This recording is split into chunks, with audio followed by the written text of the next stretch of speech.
Panduan dari Pusat Pengendalian Penyakit Menular AS CDC cukup jelas. Hindari mudik Thanksgiving dan desak-desakan di bandara, stasiun kereta, bahkan menyetir ke kampung halaman. Tapi tak semua mengindahkan panduan ini. We haven't had Thanksgiving as a family in 12 years, so yeah, with flights kind of being cheap.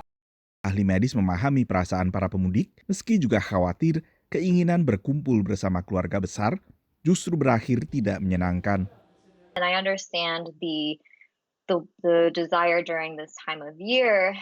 We've had such a hard year, and it's time for the holidays, and we want to be around friends and family. But it's so important to stay at home. Arus mudik terjadi di tengah lonjakan kasus COVID di sebagian besar wilayah AS. Every single day, it's a new record that's very discouraging. We have a terrible 2 to 3 weeks ahead of us. If we don't make changes to our behaviors and our policies, the 3 weeks after that will be even worse. Setelah arus mudik masih akan ada arus balik setelah Thanksgiving pada 26 November. Suasana Thanksgiving di Amerika Serikat mirip dengan suasana Lebaran di tanah air. Banyak warga melakukan mudik. Dan seperti di Indonesia yang sempat menyarankan warga jangan mudik dulu, itu pula yang disampaikan di Amerika Serikat karena khawatir bahwa kegiatan santap bersama dengan keluarga besar bisa menjadi semacam super spreader untuk virus corona. Apalagi pengalaman libur-libur sebelumnya menunjukkan adanya lonjakan jumlah kasus positif setelah terjadinya libur tersebut. Misalnya, HUT kemerdekaan AS pada 4 Juli, lalu juga yang terakhir Labor Day pada September.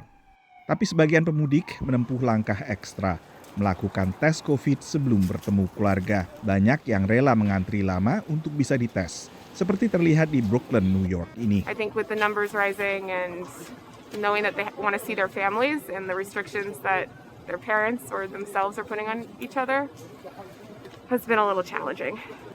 Jumlah warga yang dites saat ini 2 kali lipat dibandingkan 6 bulan lalu, memunculkan kekhawatiran kelangkaan tes COVID. We continue to see supply challenges in the laboratory community writ large.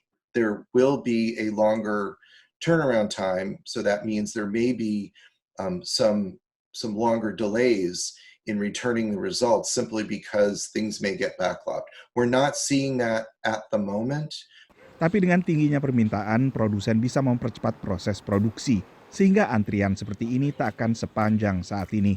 Honestly, I just think that they could take a better approach about, especially during winter time, about standing in line right now, because even standing in here, you could even have a cold or get a cold just by standing outside. Asosiasi Otomotif Amerika AAA memperkirakan sekitar 50 juta warga AS masih akan mudik Thanksgiving. Sekitar 95% diantaranya menggunakan mobil. Ahli medis khawatir bagi mereka yang menyetir, mereka akan kesulitan menjaga jarak 2 meter di persinggahan seperti pompa bensin dan rest area. Dari Washington DC, Nova Purwadi, VOA.